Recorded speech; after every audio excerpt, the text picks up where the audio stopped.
सुमुखश्चैकदन्तश्च कपिलो गजकर्णकः लम्बोदरश्च विघ्नो विघ्ननाशो विनायकः धूम्रकेतुर्गणाध्यक्षो बालचन्द्रो गजानन द्वादशैतानि नामानि या पठे शृणुयादपि सर्वमंगल मांगल्ये शिवे सर्वार्थसाधिके शरण्ये त्र्यंबके गौरी नारायणी नमोस्तुते। नमस्कार, स्वागत है आपका आचार्य वाणी में। मैं आचार्य डॉक्टर विक्रमादित्य आपके साथ हूँ और आज का विषय है मीन राशि वालों के लिए अप्रैल के अंतिम भाग में ग्रहों का योग किस प्रकार का बनेगा। देखिए, मीन राशि वालों, आपकी राशि के दृष्टिकोण से देखिए आपकी 7.5 चल रही है और आपकी राशि के 7.5 के अनुसार से ग्रह योग जो बन रहे हैं इस वक्त अप्रैल के अंतिम भाग में कई अच्छी अपॉर्चुनिटीज इस 7.5 के वक्त में भी आपको मिलने वाली हैं, यदि आप केवल भगवान की कृपा को अपने जीवन में स्थान दे दें तो। देखिए, कल्याण जो 7.5 होती है विशेष तौर पर एक तरह से समय ऐसा है कि इसको नेगेटिव नहीं पॉजिटिव लेना चाहिए। ऐसे में परमात्मा की आराधना ज़्यादा करता है व्यक्ति, क्योंकि जीवन कष्ट में होता है और जो परमात्मा की आराधना में जाते हैं उनके बहुत सारे कष्ट कल्याण के योग बन जाते हैं। वृहत कल्याणी योग बोला जाता है इसको। तो आप समझें, आपकी राशि के दृष्टिकोण से योग बना हुआ है, बड़ा महत्वपूर्ण है। इस अप्रैल के अंतिम भाग में कई ग्रहों का परिवर्तन का योग बन रहा है और एक विशेष बात होने जा रही है कि आपके बहुत सारे ग्रह जो हैं वो शनि के नक्षत्रों में, शनि की राशियों में, शनि के आसपास ही घूमते दिखाई दे रहे हैं। यानी आपका संपूर्ण योग जो है वो इस वक्त ऐसा चल रहा है कि शनि को मनाओ सदा सुख पाओ। बस एक ही रास्ता आपको अपनाना है और वो आपके लिए बड़ा कल्याणकारी होगा। अगर आप नेगेटिव चक्कर में फंस गए, मनोविचार को नेगेटिव कर लिया, तो इस समय में आपके समस्त कार्य नेगेटिव होने शुरू हो जाएंगे। सब कुछ होते हुए अपने विश्वास को दृढ़ रखना और देखना चमत्कार आपके लिए परिवर्तन का समय बन सकता है। सबसे पहले समझें 21 तारीख को ग्रह नक्षत्र क्या बन रहे हैं आपके लिए। 21 अप्रैल के दिन सोमवार का अवसर है और इस दिन वैशाख मास के कृष्ण पक्ष की अष्टमी तिथि है। कालाष्टमी बोला जाता है। शुक्ल पक्ष की अष्टमी जो होती है दुर्गा अष्टमी होती है और कृष्ण पक्ष की अष्टमी कालाष्टमी भगवान शिव की आराधना करने का दिन माना जाता है। एक अष्टमी शिव की, एक अष्टमी शक्ति की। तो ऐसे में विशेष तौर पर इस बार तो बहुत सुंदर योग बन रहा है आपकी राशि के दृष्टिकोण से। यदि हम देखें आपकी राशि के दृष्टिकोण से तो आपके 11वें भाव में बैठे हुए चंद्रमा बृहस्पति से दृष्ट हैं और ये आपके लिए बड़ा कल्याणकारी योग बना रहे हैं। चीज़ों को आपकी तरफ आकर्षित करते दिखाई दे रहे हैं। लाभ का योग, गजकेसरी योग गोचर में बनकर तैयार है। वो आपके लिए आपके समक्ष अपॉर्चुनिटीज़ की बहुत सारी अच्छी लाइनें उपस्थित करने वाला है। बस आपको तैयार रहना है। सर्वार्थ सिद्धि योग विद्यमान है। नए कार्यों में हाथ डालने के लिए दिन अच्छा दिखाई देता है। क्योंकि 7.5 चल रही है तो ऐसे में स्वास्थ्य का ध्यान रखना बहुत ज़रूरी है। तो हो सके तो शीतला माता की सुंदर आराधना करें। बहुत सारे स्किन डिसीज से, बहुत सारे स्वास्थ्य के मामलों में आपको रास्ता बनने के योग बन पाएंगे। 22 तारीख की बात करें तो मंगलवार का अवसर है। गजकेसरी योग अभी भी विद्यमान है आपकी राशि में और ये दिन अच्छी अपॉर्चुनिटीज़ का लाभ लेने का दिन दिखाई देता है। ऐसे में मंगलवार का दिन नवमी तिथि विद्यमान और वैशाख के कृष्ण पक्ष की और साथ साथ चंडिका नवमी का योग मंगलवार के दिन। और हाँ, शनि को ध्यान करने के लिए सबसे अच्छा दिन है मंगलवार। हनुमान जी की आराधना करें। हनुमान जी की कृपा से समस्त अनिष्ट दूर होने के योग बन जाते हैं।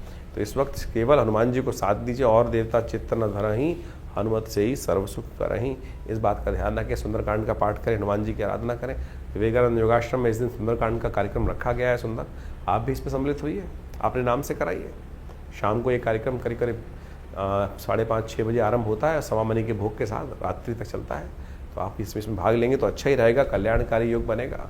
सुंदरकांड का पाठ हमारे यहाँ हनुमान जी की सिद्ध मूर्ति उपस्थित है और उन पर चोला चढ़ता है और पूजन होता है। आप अवश्य सम्मिलित हो सकते हैं इस कार्यक्रम में। 23 तारीख का दिन बुधवार का दिन है और इस दिन दशमी तिथि विद्यमान है। ग्रह थोड़े हल्के हो रहे हैं। स्वास्थ्य के मामले में विशेष तौर पर ध्यान रखने की ज़रूरत रहेगी। हर चीज़ में रूल्स को फॉलो करते हुए चलेगा। देखिए, पंचक भी आरंभ हो रहा है और साथ साथ भद्रा भी विद्यमान है। विघ्नों का दिन माना जाएगा। पंचक के मामले में बहुत सारी गलत भ्रांति लोगों के संबंध में रहती है। पंचक के मामले में केवल कहा जाता है कि तृण ना एकत्र करो, छत ना डालो, लकड़ी ना एकत्र करो। ऐसे कार्यों में निषेध होता है। जो अंत्येष्टि कर्म इत्यादि है उसमें विशेष तौर पर ध्यान रखना चाहिए। बाकी सब लोगों में पता नहीं कहाँ कहाँ जोड़ लेते हैं। लेकिन हाँ, इस बार दिक्कत एक है कि इन दिनों सूर्य राजा है, वैशाख का महीना चल रहा है। ऐसे में सूर्य राजा होने के कारण से ग्रीष्म का अत्यधिक स्वरूप इस समय वर्ष हमको देखने को मिलेगा। ऐसे पंचक जब भी आए ध्यान रखिएगा। विशेष तौर पर अग्नि का भय ज़्यादा व्याप परेशान कर सकता है। तो जो लोग ऐसे काम करते हैं कि जहाँ पे एकत्रीकरण ज़्यादा रहता है, लकड़ी का काम कर रहे हैं, तन एकत्रीकरण कार्य कर रहे हैं, जिन चीज़ों में आग लग सकती है, उनको विशेष तौर पर सावधान रहने की ज़रूरत रहेगी। कोशिश करें विघ्नहर्ता भगवान गणेश जी का स्तवन करें, उनका पूजन करें, उनको पुष्प अर्पित करें, विघ्नों को दूर करेंगे, कृपा देंगे। 24 तारीख बृहस्पतिवार का अवसर है, एकादशी तिथि है। इस दिन वरूथनी एकादशी का योग है, भगवान विष्णु की सुंदर आराधना करने का अवसर है और इस कलिकाल में अवश्य व्रत रखना चाहिए, भगवान की उपासना करनी चाहिए। मांस मदिरा इत्यादि का सेवन इस दिन नहीं करना चाहिए। जितना सात्विक रह सकते हैं विचारों से भी, वो रहने का प्रयास करना चाहिए। इस दिन ग्रह नक्षत्रों का परिवर्तन का योग चल रहा है। थोड़े हल्के हैं ग्रह, लेकिन उसके साथ साथ नेपच्यून ग्रह भी आपके शनि के साथ लग्न में ही उपस्थित है और वो शनि के नक्षत्र के द्वितीय चरण, उत्तरा भाद्रपद के द्वितीय चरण में प्रवेश कर रहा है। चीज़ों को और थोड़ा स्लो होते दिखाई देंगी आपकी, और ध्यान रखना पड़ेगा। ऐसे में विशेष तौर पर अच्छा है कि आप भगवान विष्णु की उपासना करें, भगवान विष्णु को तिल अर्पित करें, तिल के जल से स्नान कराएं, तिल उनका अर्पित करें, तिल का ही आप भक्षण करें, तिल का उपयोग करें किसी न किसी भोग में, तो आपके लिए शनि का उपचार बड़ा अच्छा रहेगा। तिल का दान करना, तिल से यज्ञ करना, ओम नमो नारायण इस मंत्र का जप करना भी आपके लिए शनि के अनिष्ट प्रभाव को दूर करने वाला रहेगा। 25 तारीख का दिन शुक्रवार का दिन है, द्वादशी तिथि इस दिन विद्यमान है और इस दिन प्रदोष का सुंदर योग बन रहा है, शुक्रवार और प्रदोष का योग। अगस्त जो तारा है वो इस दिन अस्त होने जा रहा है, प्राकृतिक आपदाओं का योग दिखा रहा है। शुक्र इस दिन शनि के नक्षत्र में प्रवेश कर रहे हैं, उत्तरा भाद्रपद नक्षत्र में। तो वही देखिए शनि महाराज के आसपास समस्त ग्रहों का योगायोग कहीं ना कहीं बनता दिखाई दे रहा है। ऐसे में विशेष तौर पर आपके ग्रह परिवर्तन की तरफ जा रहे हैं और ये परिवर्तन कहीं ना कहीं थोड़ा सा नया उत्साह, नया रास्ता, बहुत सारी चीज़ों के संबंध में पूर्वाभास आपको प्राप्त होता दिखाई देगा। ध्यान रखिएगा, थोड़ी अच्छी शक्ति रहेगी, लेकिन आग में कूदने का काम ना करें, इस बात का ध्यान रखें। थोड़ा सा बैलेंस होकर काम करें, जिद पर अड़ना नुकसानदायक हो सकता है। ऐसे में ग्रह नक्षत्रों को ठीक करने के लिए अच्छा रहेगा कि इस दिन प्रदोष का लाभ लें।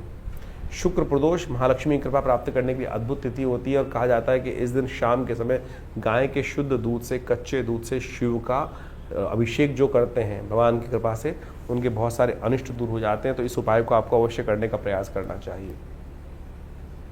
26 तारीख का दिन शनिवार का दिन है, उस दिन त्रयोदशी तिथि उदया तिथि के रूप में चतुर्दशी क्षय हो जाएगी।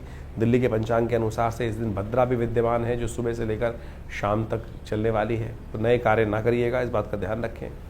ग्रह नक्षत्रों के दृष्टिकोण से योग आपकी राशि के दृष्टिकोण से थोड़ा शांति की तरफ ले जाता दिखाई दे रहा है। चतुर्ग्रही उत्पाती योग होता है और पंचग्रही योग उतना उत्पाती नहीं होता है। तो आपके लिए नई अपॉर्चुनिटीज़ आ सकती हैं, उन अपॉर्चुनिटीज़ को आप शक्ति के साथ, ताकत के साथ कार्य करेंगे तो अच्छा रहेगा। उन क्षेत्रों में कार्य करने का प्रयास करें। हाँ, नए कार्यों में थोड़ा हाथ डालने से बचना चाहिए। 27 तारीख रविवार का अवसर है, अमावस्या तिथि इस दिन विद्यमान है और इस दिन ग्रह परिवर्तन करके आपके लिए सूर्य के साथ चंद्रमा का योग द्वितीय भाव में जो हो रहा है, ये आपके लिए अच्छा है। कृपा प्राप्ति के योग दिखाई देते हैं। तो ऐसे में अवश्य अपने इस दिन खीर का दान करना, खीर का भक्षण करना, खीर का भोग लगाना, पितरों के निमित्त खीर विशेष तौर पर गरीबों को बांटना, ये बहुत अच्छा उपाय है। और आपकी राशि के दृष्टिकोण से इस वक्त खीर का भोग लगाना, खीर का दान करना समस्त प्रकार से आपके पितरों को प्रसन्न करने वाला रहेगा। उनका आशीर्वाद मिलने के योग बनेंगे और आशीर्वाद जहाँ मिल जाता है वहाँ से कल्याण के योग बन जाते हैं। तो ये योग अवश्य इसका लाभ लेने का प्रयास करें आपकी राशि के दृष्टिकोण से। इस वक्त चंद्रमा जो आपका बदलने के साथ योग बना रहा है और वो कहीं ना कहीं बहुत सारे मामलों में आपको लाभ दे सकता है। हमने विवेकानंद योगाश्रम में इस दिन पितरों के निमित्त यज्ञ रखा है, गायत्री यज्ञ। आप भी उसमें सम्मिलित हो सकते हैं, भगवती कृपा से उस यज्ञ में सम्मिलित होकर अपने पितरों के निमित्त जो भार है उसको पितृ ऋण से निवृत्त होने का योग बनाइए। इस दिन सूर्य भरणी नक्षत्र में प्रवेश करेंगे और साथ साथ भरणी नक्षत्र जो है वो शुक्र का नक्षत्र है और साथ साथ बुध जो है वो अपने ही नक्षत्र रेवती नक्षत्र में प्रवेश करेंगे। ये दोनों के दोनों नक्षत्र प्रवेश कर आपके लिए अच्छा योग बनाएंगे। ऐसे में कन्या पूजन करें, ये आपके लिए बहुत श्रेष्ठ रहेगा। बुध और शुक्र दोनों को ताकत प्राप्त होने के योग बन जाएंगे। 28 तारीख सोमवार का दिन है और इसमें विशेष तौर पर शुक्ल पक्ष आरंभ हो रहा है वैशाख के महीने का और इस दिन ग्रहों का परिवर्तन का योग लगातार चल रहा है। बहुत जल्दी जल्दी ग्रहों का परिवर्तन का योग बन रहा है। बृहस्पति महाराज मृगशिरा नक्षत्र जो मंगल का नक्षत्र माना जाता है उसके विशेष तौर पर द्वितीय चरण में प्रवेश करेंगे। शनि महाराज अपने ही नक्षत्र उत्तरा भाद्रपद नक्षत्र में प्रवेश करते दिखाई दे रहे हैं। ये जो है विशेष तौर पर आने वाले समय में बहुत सारी नई नई परिवर्तनों का सूचना लेके आते दिखाई दे रहे हैं। आपको ऐसी राशि के दृष्टिकोण से, अपनी राशि के दृष्टिकोण से, विशेष तौर पर मीन राशि के दृष्टिकोण से, ऐसे में शनि का उपचार बहुत ज़रूरी रूप से करते रहना चाहिए। थोड़ा थोड़ा छाया पात्र में अपना छाया देकर अवश्य तेल का दान कर दे तो ये योग अच्छा रहेगा आपके लिए और नई अपॉर्चुनिटीज़ को देने के योग बनाएगा। 29 तारीख मंगलवार का दिन है और ग्रह नक्षत्रों के दृष्टिकोण से हम देखें तो इस दिन चंद्रमा उच्च के होकर बृहस्पति के साथ विराजमान होने जा रहे हैं और ये आपके लिए बहुत अच्छा रहेगा। लाभ के योग, गज केसरी योग का निर्माण करते दिखाई दे रहे हैं चंद्रमा आपकी राशि के दृष्टिकोण से। इस दिन चंद्रमा का दर्शन कर कर यदि गौ पूजा की जाए, माता पिता का आशीर्वाद दिया जाए तो ये बहुत कल्याणकारी योग बनता है। इस दिन परशुराम जी की जयंती भी है तो हमारे यहाँ कहा जाता है कि आयुष प्राप्त करने के निमित्त, दीर्घायु प्राप्त करने के निमित्त, चिरंजीवी होने के लिए अष्ट चिरंजीवियों का आशीर्वाद देना चाहिए। इस दिन परशुराम जयंती है तो हो सके तो ब्राह्मणों को, विप्रों को पीले वस्त्रों का दान करें, उनको दक्षिणा इत्यादि दें, उनके आशीर्वाद से बहुत सारे योग बनेंगे। 30 तारीख बुधवार का दिन है, तृतीया तिथि इस दिन विद्यमान है और इस दिन अक्षय तृतीया का योग है। अक्षय फल प्राप्ति के योग हैं। शुभ करोगे तो अक्षय फल प्राप्त होगा, दुष्कर्म करोगे तब भी अक्षय फल ही प्राप्त होगा, लेकिन वो अशुभ फल प्राप्त होगा। इसलिए शुभ शुभ करने का प्रयास कीजिए, वो आपके लिए अच्छा रहेगा। इस प्रकार से आपने ग्रहों का खेल दिन पर दिन किस प्रकार का रहेगा वो समझने का प्रयास किया। देखिए, ये ग्रहों का जो खेल है वो विशेष तौर पर हर रोज परिवर्तन के साथ आगे बढ़ता रहता है जीवन। लेकिन इस समय जो चतुर्ग्रही योग बना हुआ है वो पूरे अप्रैल के अंदर जिस प्रकार चलने वाला है वो कहीं ना कहीं इस समय ग्रहों की युति को शुभ नहीं करता। और ये चतुर्ग्रही योग जो है वो कई बार जब भी जन्मपथ विशेष तौर पर गोचर में बनता है तो वो संसार के अंदर कुछ ना कुछ अशांति, चाहे वो प्राकृतिक आपदाओं को उत्पन्न करने के योग बनाता है या विश्व में अशांति का वातावरण बनाता है। जनमानस में अशांति की तरफ प्रवृत्त करने के लिए बहुत सारे उपद्रवी तत्व जो हैं वो प्रेरित करते रहते हैं लोगों को अपने स्वांता सुखाई। संसार में लोग अपने स्वार्थ के लिए पता नहीं कहाँ कहाँ किस किस प्रकार से किन किन के जीवन को बर्बाद करने का प्रयास करते हैं और ये आज से नहीं अनादिकाल चलता रहा है। और इन्हीं सब चीज़ों को समझकर ज्योतिष के आचार्यों ने इन योगा योगों को समझते हुए इन चीज़ों को लिखा, बताया कि किस प्रकार का योग चल रहा है। जैसे आप देख रहे हैं कि इस वक्त आपके राशि के दृष्टिकोण से हमने दिन पर दिन किस प्रकार का योग था वो तो समझाए, लेकिन ये भी समझने की आवश्यकता है कि विश्व के दृष्टिकोण से जो इस वक्त ग्रहों का योगा योग है, चाहे वो शनि महाराज है, शुक्र है और राहु इत्यादि हैं और साथ साथ बुध इत्यादि, इन चारों ग्रहों की युति जिस प्रकार से ग्रहों की बनी हुई है वो विश्व को कहीं ना कहीं अशांत करती है और ये प्राकृतिक आपदाओं को भी लाती है, भूकंप इत्यादि। अभी आपने देखा कुछ दिन पहले भयावह भूकंप की कई बार स्थिति बनी, वो ग्रहण के कारण तो थी, लेकिन और भी बहुत सारे कारण बनते रहते हैं और ऐसे में अभी इसका प्रभाव कुछ दिन रहने वाला है और अगले महीने मई में जाकर कई ग्रहों का परिवर्तन का योग बनेगा, चाहे वो बृहस्पति हो, चाहे वो राहु ग्रह हो और बहुत सारे ग्रह भी परिवर्तन की तरफ जाने का योग बनाएंगे। और इस वक्त जैसे आप समझे मंगल ग्रह भी अपने सबसे कमज़ोर स्थिति में चल रहा है, तो ऐसे में दुस्साहस के योग भी बनते दिखाई दे रहे हैं। इसके साथ साथ देखिए, अभी जो विश्व के दृष्टिकोण से हम समझें तो अगर आप ग्रहों के योगा योग को देखें तो वो ऐसा दिखाई देता है कि विश्व में दृष्टिकोण से जो सूर्य राजा बनकर इस बार आए हैं, मंत्री पद भी उनके पास है, तो इसके कारण से विश्व में गर्मी का भयावह प्रभाव देखने को मिलता दिखाई देगा और गर्मी के भयावह प्रभाव के कारण से अग्निकांड, विस्फोटक योग, ये सब भी कहीं ना कहीं परेशान कर सकते हैं। तो हमको अपने जीवन को सही चलाने के लिए अपने ग्रहों को सही रूप से समझते हुए उपाय करने का प्रयास यथाउचित भाव से करना चाहिए। कई लोग विशेष तौर पर अपने ग्रहों को समझकर परेशान हो जाते हैं और कई बार गलत रास्ते पे चल देते हैं। देखिए, शास्त्र में तो सिद्धांत के तौर पे ग्रहों का उपचार बताया गया है। उपचार बड़ा सीधा साधा है, परमात्मा की आराधना करना और सबसे पहले समय को पहचानना कि समय क्या करवाने जा रहा है हमसे, हम किस प्रकार से अपने आप को रोक सकते हैं। यही सही दिशा निर्देश, सही गुरु का वाक्य, सही आशीर्वाद मिल जाए तो क्या होता है कि हम गलत तरफ जाने से बच जाते हैं। नहीं तो जीवन है, चलना है, ये धरा तो गोल ही है, चाहे इधर से जाओ चाहे इधर से जाओ, लेकिन सदगुरु की प्रेरणा होगी तो जो दिशा हमारे लिए उपयुक्त होगी वो हमको प्राप्त हो जाएगी। सही दिशा में हम कार्य करने शुरू कर देंगे और नहीं तो फिर संसार में गोल चक्र तो है ही, एक लंबा रास्ता एक छोटा रास्ता है। तो इसलिए यदि अनुभव का लाभ लेते हुए हम जीवन में अपने सही मार्ग पर चलने का प्रयास करेंगे तो बहुत अच्छे से जीवन को बहुत बढ़िया तरीके से आगे बढ़ने का रास्ता बना सकते हैं। लेकिन लोभ एक ऐसी चीज़ है और तो और साथ साथ हम अहंकारवश, लोभवश, मोहवश कई बार अपने जीवन को कष्ट में डाल देते हैं। देखिए पुरानी कहावत है, आए थे हरि भजन को ओटन लगे कपास। हम लोग को सुधारने का प्रयास करें या परलोक को सुधारने का प्रयास करें तो इस बात को समझें, एक ही सुधरेगा। और हरी कृपा ऐसी है कि भगवान का यदि स्तमन करे तो लोग भी सुधर सकता है, परलोक भी सुधर सकता है। लेकिन संसार के माया के प्रपंच से अपने आप को दूर करते हुए कार्य करने का प्रयास करें। अभी आने वाले समय में बहुत सारे सुंदर उत्सव पड़ने वाले हैं। इन सब उत्सवों को हमारी भारतीय संस्कृति में हमारे ऋषि मुनियों ने सनातन पद्धति में हर रोज कोई उत्सव का सृजन किया। कारण क्या था? कारण यही था कि मनोमस्तिष्क फालतू के कामों से लगकर हटकर उस परमात्मा की स्तवन में अपने आप को लगा लें। तो वो क्या होता है कि बहुत सारे गलत रास्तों से व्यक्ति बच जाता है और कष्ट से भोगने से बच जाता है। लेकिन हमारे जीवन में जो कर्म का क्षेत्र है वो हर क्षण कुछ ना कुछ कर्म की तरफ हमको प्रेरित कर रहा है। कोशिशें करें, सदकर्म की तरफ प्रेरित करने का प्रयास करें अपने आप को, लोगों को। नहीं तो क्या होता है कि गलत कर्म की तरफ प्रेरित करोगे। कई बार हम अपने आश्रम में लोगों के जो यज्ञ इत्यादि होते हैं उसके बारे में बता देते हैं, तो कई लोग इस प्रकार से बोल देते हैं कि भैया आचार्य जी आश्रम का ऐड कर रहे हैं।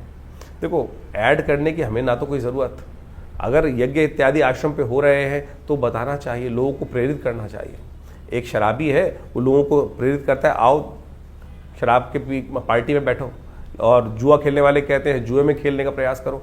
अगर हम सदकर्म कर रहे हैं और सदकर्म के बारे में लोगों को बता रहे हैं तो ये एडवर्टीजमेंट नहीं है, गलत की तरफ नहीं ले जा रहे। तो अगर आपको कई लोगों को, और आप एक बात और समझ लें कि आपके जीवन में हम कैसे समझें कि हम धर्म, हमारे अंदर अभी धर्म का उदय हो रहा है या अंत हो रहा है। धर्म की बात सुनकर यदि किसी व्यक्ति को कहीं ना कहीं मन में क्रोध आने लगे, गुस्सा आने लगे, तो समझ लो कहीं ना कहीं पाप प्रवृत्ति अभी जीवन में कहीं ना कहीं परेशान करने के आगे योग बना रही है। तो इसलिए अपनी भावना को पवित्र रखें। तो हमने जो आपके संबंध बातें रखी हैं, जो उत्सव होते हैं आश्रम के बारे में, वो सब अवगत कराते रहते हैं। कोशिश ये करें आप भी अपने जीवन को, अपने बच्चों को, अपने परिवार वालों को, लोगों को, मित्रों को सही दिशा में डालने का प्रयास करें। सही दिशा में आपका कर्तव्य का केवल इतना है कि चलो भाई परमात्मा का भजन करें, चलो भाई अच्छे कर्म की तरफ चलें। और समझ लो, अगर आपकी वजह से कोई एक आध व्यक्ति भी सदकर्म की तरफ लग गया तो उसके द्वारा किए गए पुण्य भी आपको लग जाएंगे। ये सब सैद्धांतिक तौर पर है। जैसे आप इसको मॉडर्न वे में समझ सकते हैं कि किसी गलत व्यक्ति को गलत काम के प्रेरित किया, चोरी डकैती और उल्टे सीधे कामों के लिए, और उसने जो कर्म किया उसने कहीं जाके आपका नाम ले दिया कि भाई, तो आप भी उस कानून के चक्कर में फंसेंगे ना। तो इसी प्रकार से यदि आप किसी को पुण्य की तरफ प्रेरित कर रहे हैं तो पुण्य, उसके द्वारा किए गए पुण्य आपको प्राप्त होंगे। और किसी गलत कार्य की तरफ प्रेरित करोगे, चाहे जैसे हमने जो 2-3 अभी उदाहरण दिए आपके सामने, तो आप समझ लीजिए उसके द्वारा किया गया गलत कर्म भी आपको भी भोगना पड़ेगा। ये संसार में बिल्कुल नियम है सही रूप से। तो इसलिए सही तरफ चलने का हम प्रयास करेंगे तो अपने कर्म से, जीवन से हमें बहुत सारे कष्टों से निवृत्त होने का योग बन जाएगा। और एक बात और समझें, यदि बिना कुछ कारण के भी आपके जीवन में यदि कष्ट, मन दुख है, परेशान है, कष्ट जीवन में आए चले जा रहे हैं, तो सोच लीजिए कि अभी हमारा जो डेबिट क्रेडिट का अकाउंट है ना कर्मों का, वो कहीं ना कहीं नेगेटिव हो रहा है। शुभ कर्म अपने आप ज्यादा से ज्यादा करने का प्रयास करें। जब वो घड़ा शुभ कर्म से लबालब भरा रहेगा तो आप समझे कि आपके बहुत सारे कष्ट कब आएंगे, कब चले जाएंगे, पता भी नहीं चलेगा। तो इसलिए इस सिद्धांत को समझ लीजिए, यदि छोटा सा कष्ट भी आपको बार बार आके परेशान कर देता है तो समझ लीजिए हमारे पुण्यों के अकाउंट में कितना नेगेटिव बैलेंस है कि हम छोटे छोटे कष्टों से परेशान हो रहे हैं, जिनका वास्तविक जीवन में कोई औचित्य ही नहीं है। और सामने वाला जिसको हम देखकर कई बार ईर्ष्याग्रस्त हो जाते हैं कि भाई उसको भी जीवन में कष्ट सबके आ रहे हैं। सूर्य तो निकल रहा है तो उष्ण जो गर्मी है वो हर एक के लिए पैदा कर रहा है, बरसात हो रही है तो हर एक को गीला कर रही है, लेकिन किसी को उसका दुष्प्रभाव होता है और किसी को उसका शुभ प्रभाव होता है। वो इसलिए कि हमारे पुण्य किस प्रकार के हैं। तो आप सही रूप से पुण्यों को बढ़ाने का प्रयास करें, यही अध्यात्म का रहस्य है। ये न किन प्रकारेण, यानी ऐसे या वैसे कैसे भी अपने आप को सद्कर्म की तरफ प्रेरित करने का प्रयास करें। इसके लिए शास्त्रों में अनेक नियम, चाहे वो योग कथाएं हों, चाहे वो यज्ञ हो, चाहे वो दान हो, चाहे वो पुण्य हो, चाहे वो सद्गुरु का आशीर्वाद हो, या अच्छे लोगों के सानिध्य में बैठने की कर्म बनाए गए हैं, वो सब शास्त्र के अनुसार से आपको पुण्यों को बढ़ाने की तरफ ही ले जाते हैं। और वहीं उसके लिए थोड़ी प्रयास करना पड़ता है, श्रुति को ऊर्ध्वगामी बनाना पड़ता है, उठाना पड़ता है, अपनी प्रवृत्ति को नीचे की तरफ जाने की बजाय ऊपर की तरफ उठाना पड़ता है, उसमें लगती है मेहनत। और गलत तरफ जाने के लिए तो आप बैठ चल करते हैं उल्टे सीधे काम, तो बहुत सारे ऐसे हैं, रोज शाम को लोग आपको बैठा सकते हैं। तो आप उस पर रोक, उस पर बंदिश, उस पर थोड़ा सा संयम करने का प्रयास करोगे तो खुद देखोगे धीरे धीरे परिवर्तन का रास्ता आपके जीवन में अवश्य बनेगा। और जानिए आपके जीवन में किस प्रकार के ग्रह योग चल रहे हैं, उसके लिए हम लगातार आपके साथ रहते ही हैं। तो आशा करते हैं इन सब दिशा निर्देशों को सही से समझेंगे और अपने जीवन के कष्टों को दूर करने का आप अवश्य योग बनाएंगे।